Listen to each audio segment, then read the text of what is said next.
Elise sangat putus asa untuk menemukan cara meminta bantuan, tetapi Martin tetap berada di sisinya, waspada. Sekilas harapan muncul ketika Elise menyadari bahwa pramugari itu memakai alat bantu dengar. Ada kemungkinan bahwa dia juga mengerti bahasa isyarat. Nasib gadis itu berada di tangan pramugari tersebut, dan apa yang terjadi setelah mendarat benar-benar menakjubkan. Hello teman-teman. Saya Rina dan ini adalah cerita Rina. Saya harap Anda menikmati cerita ini. Elise berseri-seri dengan kedatangan hari pertama sekolah setelah liburan musim panas yang panjang.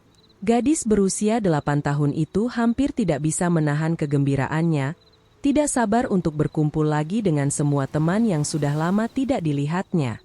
Ketika akhirnya tiba di sekolah pagi itu, dia disambut oleh suasana kegembiraan yang menular. Anak-anak sangat bersemangat, berbagi cerita menarik tentang petualangan liburan mereka, perjalanan yang luar biasa, dan momen yang tak terlupakan. Namun, ada sesuatu yang menarik perhatian Elise saat mengamati ruangan. Di sudut, dengan sendirian dan tatapan penasaran, ada seorang gadis yang tampak sedikit gugup. Elise berpikir bahwa dia mungkin murid baru di sekolah. Tanpa ragu, Elise memutuskan untuk mendekat dan memperkenalkan diri. Dia mendekati gadis itu dengan senyum ramah, tetapi gadis itu tidak menjawab secara verbal. Sebaliknya, dia membuat isyarat yang Elise tidak sepenuhnya mengerti. Tertarik, Elise mengamati saat gadis itu mengambil buku catatan dan sebuah pena. Dengan tulisan tangan yang cermat, gadis itu menulis nama, Christine, di halaman pertama. Saat itulah Elise menyadari bahwa gadis itu tuli. Saat guru masuk ke dalam kelas, anak-anak segera duduk di tempat yang telah ditentukan.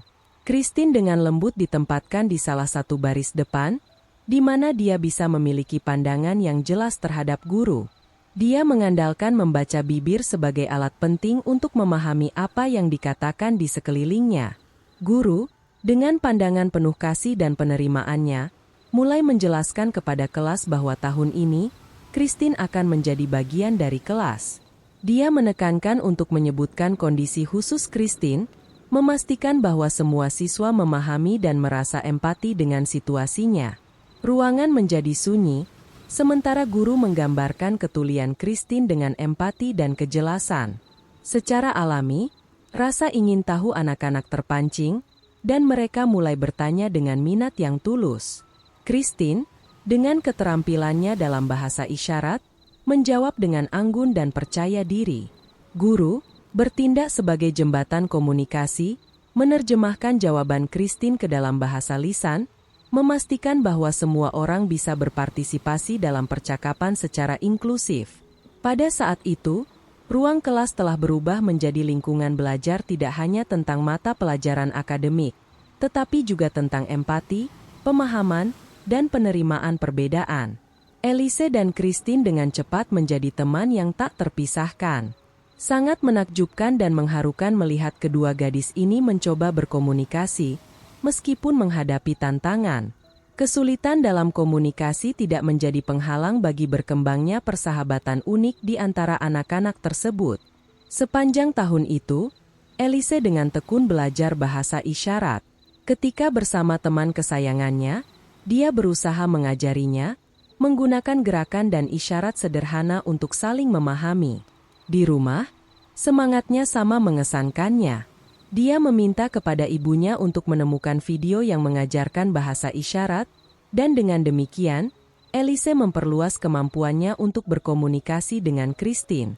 Kemampuan yang didapat Elise dalam bahasa isyarat akhirnya akan memainkan peran penting dalam situasi tak terduga yang akan dia hadapi di masa depan. Tahun ajaran telah berakhir, dan pada hari itu, Elise dengan sedih mengucapkan selamat tinggal kepada teman-teman sekelasnya yang dikasihinya, karena satu lagi masa liburan akan segera dimulai. Sedikit yang dia tahu bahwa hidupnya akan segera mengalami perubahan yang tak terduga. Sepulang ke rumah, Elise dan ibunya tidak menyangka apa yang menunggu mereka. Ketika pintu rumah dibuka, mereka dikejutkan oleh pemandangan yang aneh. Ada seseorang lagi di dalam rumah, seseorang yang seharusnya tidak ada di sana. Itu adalah Martin, ayah Elise. Kisah orang tua Elise adalah jalinan kompleks cinta dan gejolak. Mereka jatuh cinta ketika masih muda dan, setelah beberapa tahun menjalin hubungan, mereka memutuskan untuk menikah.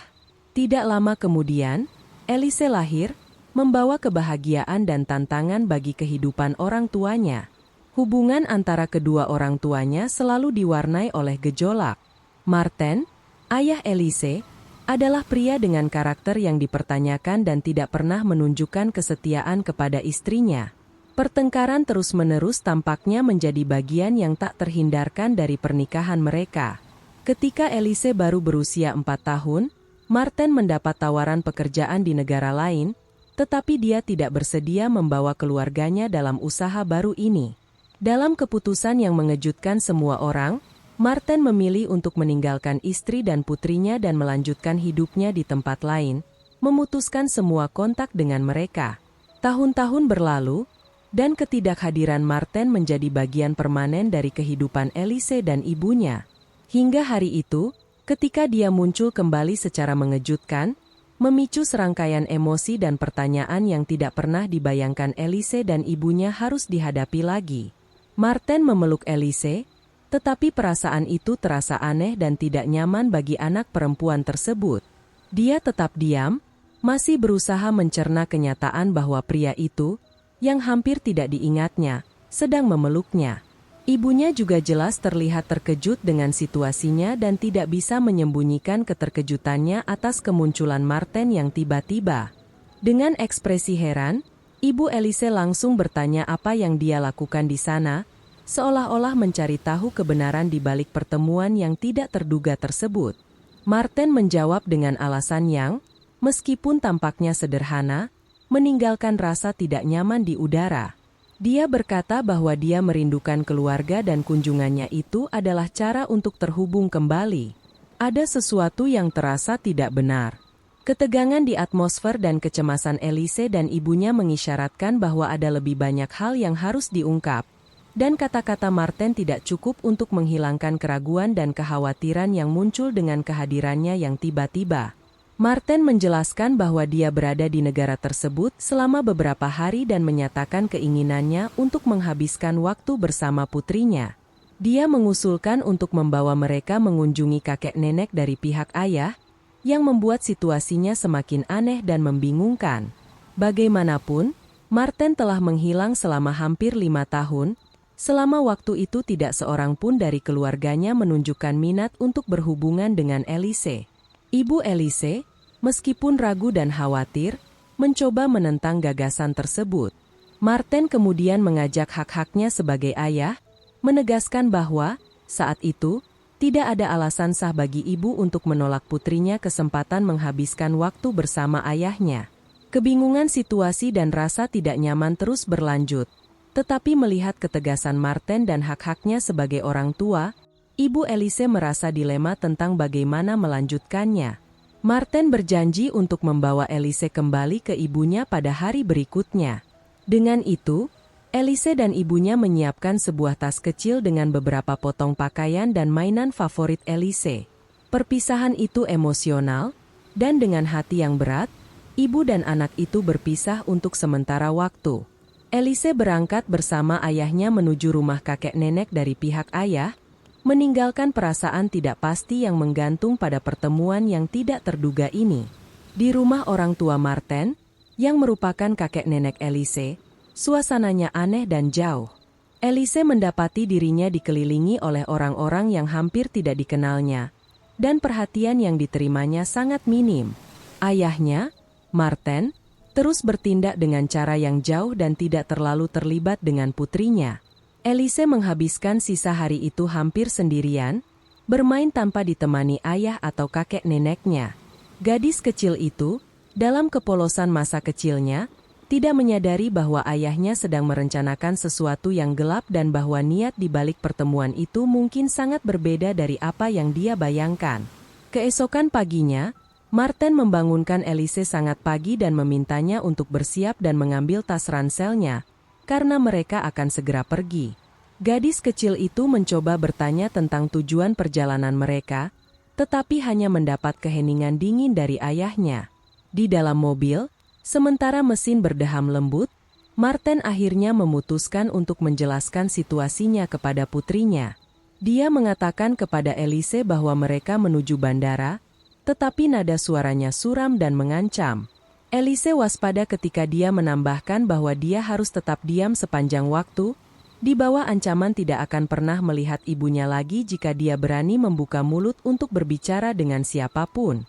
Gadis kecil itu sekarang menuju destinasi yang tidak diketahui dengan seorang pria yang sebagian besar hidupnya telah absen dari hidupnya. Melewati semua prosedur keamanan di bandara, Elise tetap diam, masih ketakutan oleh ancaman gelap yang diberikan ayahnya. Saat mereka mendekati area keberangkatan, gadis kecil itu bisa melihat dengan jelas bahwa pesawat tersebut memiliki tujuan negara tempat ayahnya tinggal selama beberapa tahun terakhir. Elise semakin menjauh dari ibunya, dan kekhawatirannya semakin meningkat setiap menit. Sepanjang perjalanan, dia mencari kesempatan yang putus asa untuk meminta bantuan, tetapi ayahnya terus-menerus waspada. Namun, dalam momen keberuntungan, Elise melihat sesuatu yang menyalakan harapan dalam pikirannya.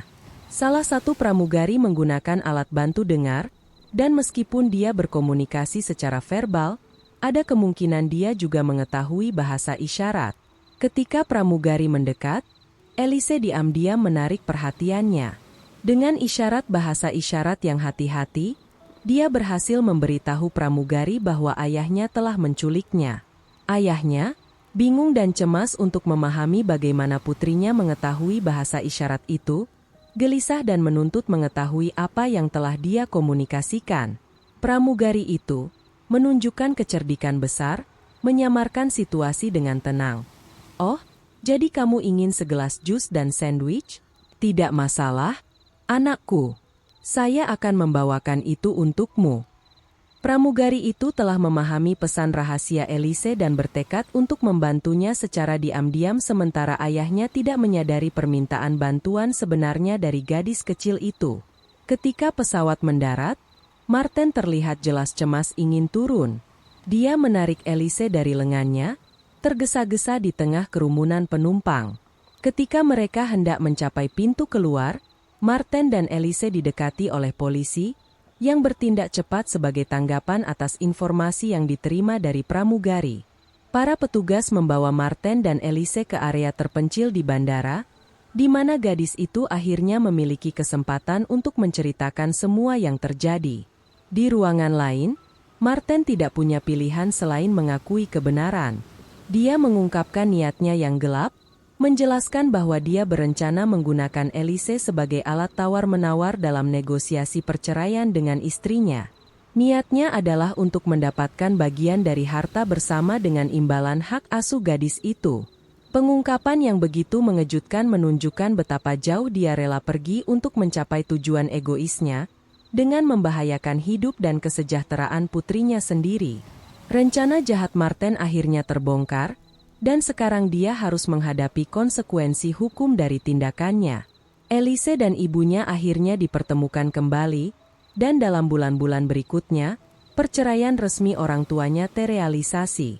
Dalam proses itu, Martin kehilangan haknya atas harta bersama dan dilarang mendekati Elise dan ibunya.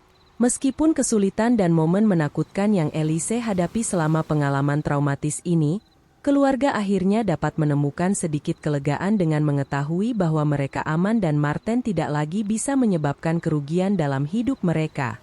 Insiden ini mengingatkan kita bahwa kadang-kadang, rincian yang tampaknya sepele dalam hidup kita dapat, di masa depan, memiliki berat yang luar biasa. Dalam kasus ini, keterampilan Elise dalam bahasa isyarat menjadi alat penting yang membantunya meminta bantuan dalam momen kritis dan menjamin keselamatannya. Ini adalah pengingat bagaimana belajar sesuatu yang tampaknya sederhana dapat membuat perbedaan besar ketika kita paling tidak mengharapkannya. Jika Anda menyukai cerita ini, silakan beri like dan berlangganan channel kami. Tinggalkan juga komentar dengan skor dari 1 hingga 5 untuk menunjukkan seberapa besar Anda menyukai cerita ini. Tonton juga video yang sedang muncul di layar Anda sekarang. Sampai jumpa.